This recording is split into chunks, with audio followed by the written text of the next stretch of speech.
In today's episode, I'm going to be talking about why running is bad for you and why I still do it. Let's get started.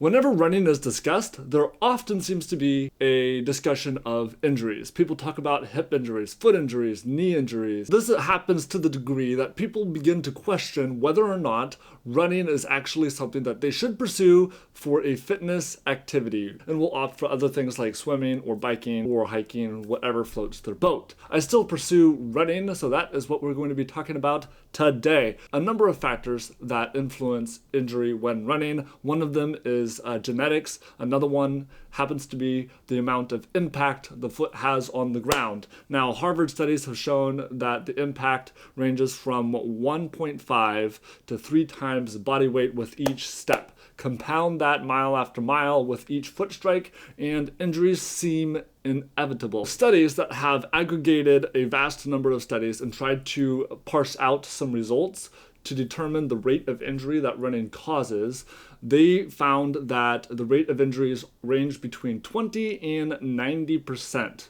which basically means they don't know. It's a difficult problem to measure, and they haven't really been able to do it very well. There does seem to be a correlation here. You're at least 20% likely to get injured if you run. If you're at least 20% likely to get injured if you go for a run, why do it? Why get up off the couch and go for a run when any type of ballistic movement like that increases the probability that you will be injured? So Dr. Maurer, who is a podiatrist here in Kirkland, Washington, in a lecture that he gave back in 2012, said that running increases injury rates. And once you know that, you can take into account the risk. So it's not about moving injury-free, but it's about choosing to move. It's about choosing to improve your life. It's about choosing to do something more with your life. It's about trying to improve the quality of life. And so you're consciously taking that risk, and you're saying that the benefits of running outweigh the risk of injury. He listed some of the benefits of running, and the benefits of running include increased muscle mass, increased bone density, increased cardiovascular fitness, and it relieves stress. He did say that the biggest benefit is an improved quality of life. Being sedentary and relying on medicine to keep you alive will keep you alive, but it won't improve your quality of life. Choosing to move, choosing to be active, choosing to go for a run or engage in other types of activity, other types of fitness will improve your quality of life. Therefore, it's about balancing that risk to get that reward.